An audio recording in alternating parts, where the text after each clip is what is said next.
Shikues nderuar, televizionin shqiptar të Amerikës ju përshëndes, jemi në emisionin Malësi e Madhe Pëllëmbethësar.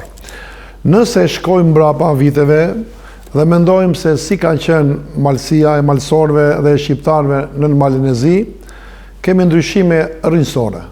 Ka ndryshime në të gjitha fushat, ka ndryshime në të gjitha fushat e jetës, sepse vetë malësorët kanë investuar, kanë ditur të punojnë, vetë shqiptarët kanë investuar, kanë ditur të punojnë për shumë vite, me qëllim për të arritur ato drejta që u takojnë ashtu si autoktonë që janë, por edhe brenda sistemit shtetit Malezi të jenë aktiv, të jenë pjesëmarrës dhe të jenë, siç kanë qenë dhe sot, pra kemi shumë politikanë që janë në pozicione të larta në shtetin e Malezi, por do të thosha që është edhe ajo qereshia mbitorë, është fitimi i të drejtës për të administruar komunën e Tuzit, ajo është arritur për herë dytë.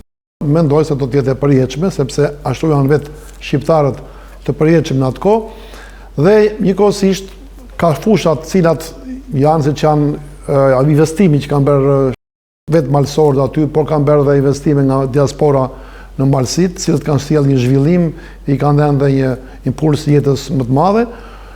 Ka fushat tjera të arsimit, kulturës që janë zhvilluar. Një nga ato fushat që ka qenë e shumë e prapambetur, por që ka ekzistuar, ka qenë fusha e sportit. Kam patur fatin që të kem para disa viteve këtu në studio, aktualisht sot është presidenti i klubit të Deçiçit, është profesor Paldreshaj, njëkohësisht kam këtu të ftuar, do të jetë me ne në panel edhe Toni Goçaj, ju e njihni si agent i real estate-it, por ajo është edhe një sportdashës dhe një mbështetës, jashtëzakonisht aktiv për skuadrën dhe Deçiçit dhe për gjithë hallet dhe problemet që ka pasur Malësia.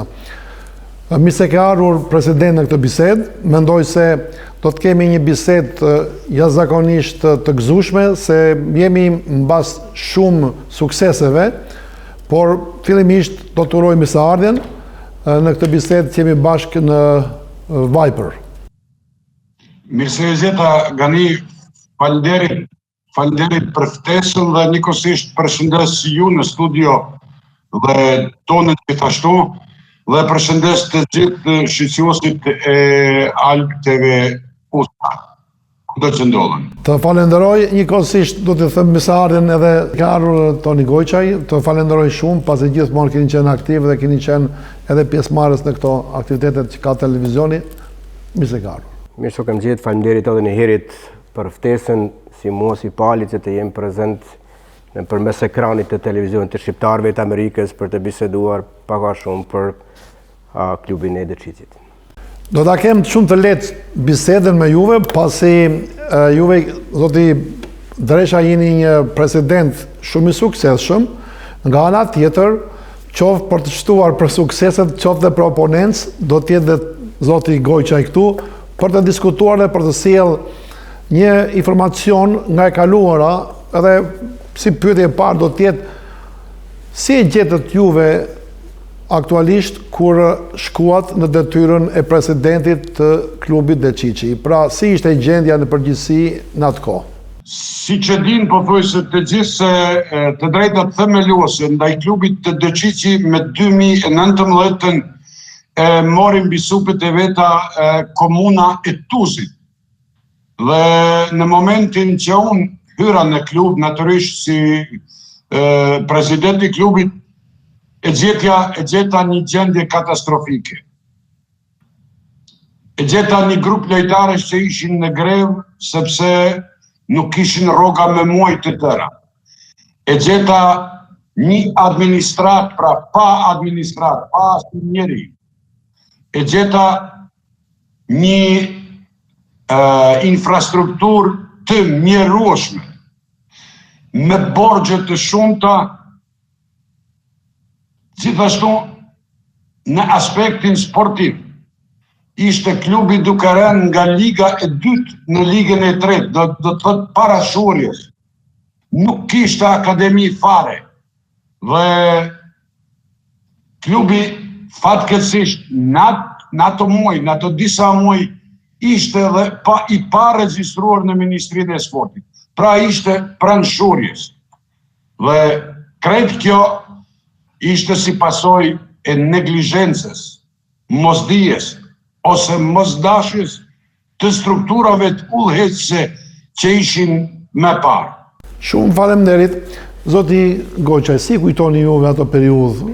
Solli shumë informacione, sigurisht ai mban dhe rezerva, pasi ishte modest, kemi një president modest siç është Dresha. Po pak a shumë pali sqarou gjendjen e klubit si ishte kur e kanë marrë. Unë faktikisht kur ite gati me rallën nga Liga e 2, siç e ceki edhe vetë pali ndolla ati isha atje në vendlindje në vizit, le po thuaj se nduket palo nëse mos një gabim ato 2 ndeshjet e fundit me aty pështuhet me për me mbet në Ligën e 2. Por sa për si mbaj me nuk klubin, ajo është për një gjendje katastrofike, po thuaj se si ullhecat që ata që janë kënë disa, po thuaj se janë kënë ma fort edhe për interesa personale se edhe sa për interesa të klubit në përgjithësi. Kurse tash pra momentalisht me ullhecjen e zotit Pal Dreshaj, me stafin e tij profesional, pra klubi është në një gjendje po thuaj se profesionale dhe një gjendje të mirë ku do të bisedoj edhe Pali ma të tjerë. Po mirë, zoti president Dreshaj, dihet shumë njerëz që merren me mediat ose që kanë informacione të ndryshme, që janë jo vetëm ata që janë tifoza të futbollit, por dhe të sporteve të tjera, e dinë se ka bërë një progres shumë të madh klubi Delqiqit, pra sporti në Tuzë. Mund na sjellësh, lutem, ku jemi mbas 5 vjetëve mbas marrjes së detyrës? Cilat janë disa nga sukseset tuaja që juve keni dëshirë t'i ndani me shikuesit? Unë tani ganin nuk duhet jem modest, por kjo është pjesa që me kënaqësi i përgjigjem, kjo është pyetja që me kënaqësi u përgjigjem. Sepse me njëherë ne i përcaktuam objektivat.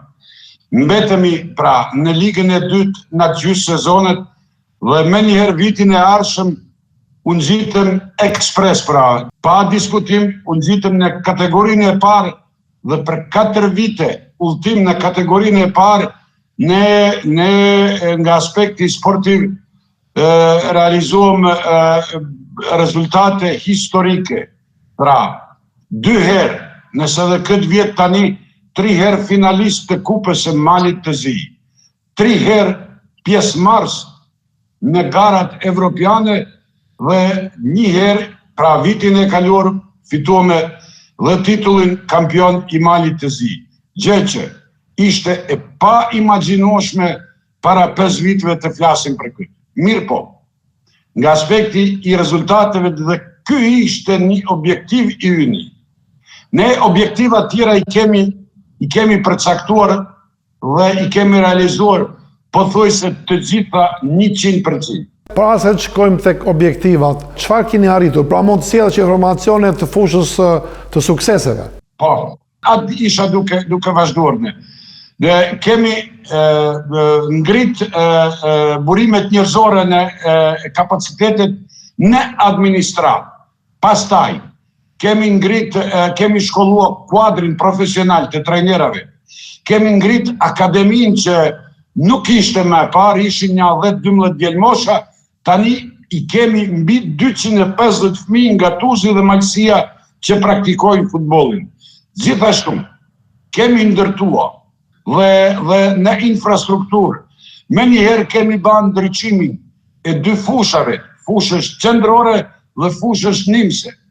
Pastaj kemi vazhduar me ndërtimin e 2 fushave, pra rindërtimin e 2 fushave, gjithashtu fushës qendrore dhe fushës që ushtrojmë, si dhe kemi ndërtuar një objekt të shkëlqyeshëm, pra një tribun me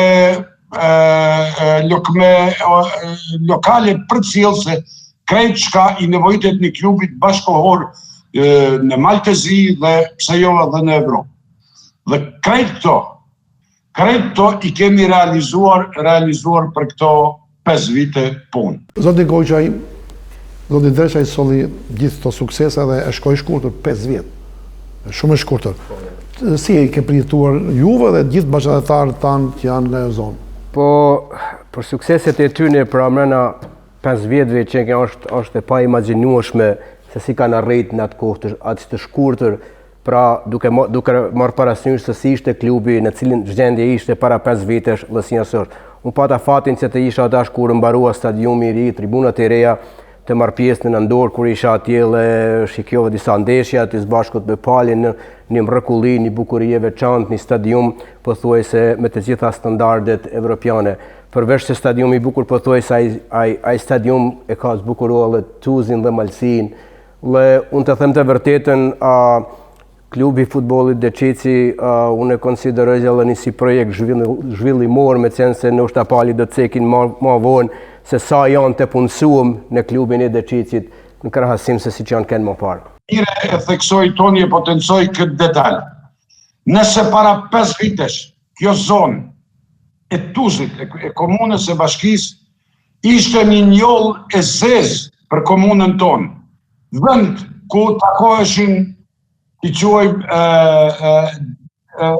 narkomanat dhe problematikët, tani është një potencial dhe një mundësi zhvillimore, sepse gjithë rreth në 3 hyrje janë rrugët me tretare, me ndryqime, me objekte përcjellëse që mund të jenë potencial për një afarizëm të shkëlqyeshëm dhe një zonë e bukur. Karshi 2 shkollave të fillore dhe Karshi gjimnazit, si dhe Karshi sheshit Skënderbej, i ne pjeshin edhe stadiumi ynë me tribunat e bukura.